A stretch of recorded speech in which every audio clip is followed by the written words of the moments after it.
kids, it's me again, Buck Denver, man of news. It's important to know your way through the Bible. We've already learned a lot about what's in the Bible, so let's do some review. So, what is a Bible? Perhaps science can answer our question. Let's turn to our own scientist, Dr. Schniffenhausen. Hello, this is Dr. Schniffenhausen. We have been studying the Bible in our laboratory and have determined that it is three things. A Bible is paper, which is made from wood pulp. It is ink, which is made from black carbon and oil. And it is all held together in a wrapper made of cow. So there you have it. Wood, black oil, and cow. That is a Bible. Perhaps science cannot answer our question. Sunday school lady, can you give us any help? Glad to, Buck. Never send a scientist to do a Sunday school teacher's job. Magic Flannel Graph and I will have you straightened out in no time. Right, Magic Flannel Graph? My point exactly. You see, the Bible is a book.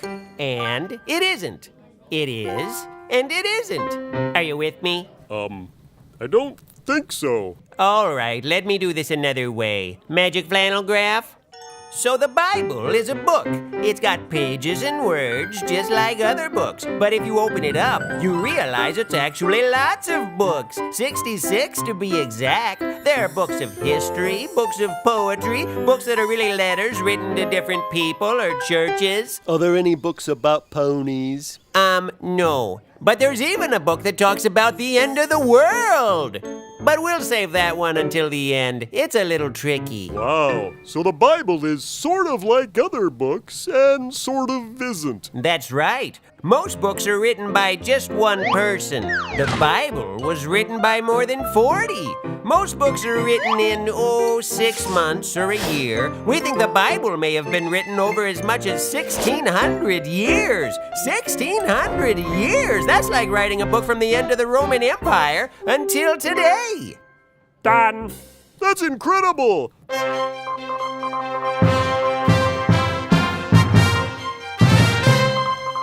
Good day, world. This is Buck Denver bringing you the world's most important book. Before we jump into the first book of the Bible, wouldn't it be good to know how the whole Bible is put together? You know, the big picture. I have a big picture of Conway Twitty in my bunkhouse. I don't think that's what he means. No, I mean, how is the library organized? How does one story, the story of God and what He's done for us, play out across so many different books?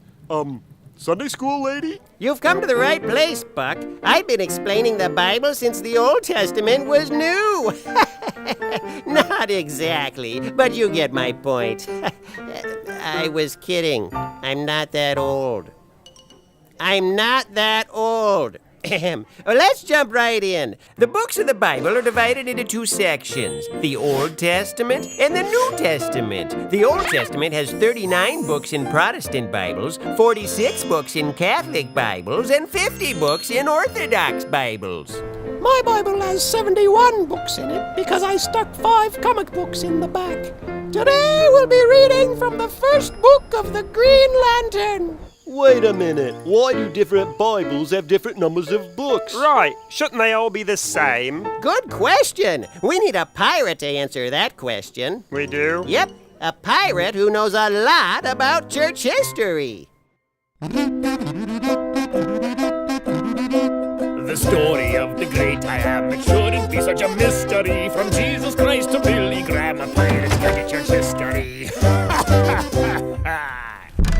I'm Captain Pete, and this is a Pirate's Guide to Church History. You know about Jesus way back in the beginning, and you know about Billy Graham here in modern times, but what happened in the middle? Right? In the middle. In the middle. Me and my pirate parrot Reginald. That's me. That's me. Yeah, I know. We're here to tell you stories from the middle. So here we go. So why are there different numbers of books in the Catholic and Protestant Old Testaments? For that, we need to go to the year 400 AD and learn about Jerome. Jerome? Who's he? I'm getting to that. In 400 AD, a very bright fellow named Jerome attempted to translate the Old Testament from Hebrew to Latin, which was the official language of the church in that day. Didn't they have an Old Testament already? They did, but it was made from a Greek translation, so it was like a copy of a copy. Roger. I'm Pete. Roger's my brother. The Greek Old Testament they'd been using was called the Septuagint. Bless you. No, I didn't sneeze. I said Septuagint. It was the Old Testament used by Jews and Christians who spoke Greek. All right, I'm with you. But the Septuagint... Bless you. Stop it. The Septuagint also had about 15 extra books of Jewish history and writing that had also been translated from Hebrew to Greek. Extra books? Yeah, extra books. That point is important. They were interesting books, but they weren't part of the official Jewish Bible. When do we get a cookie break? Not yet. So when Jerome set out to make his new Latin Bible, he included some of the extra books from the Septuagint, with a note that they weren't as important as the official books of the Jewish Bible.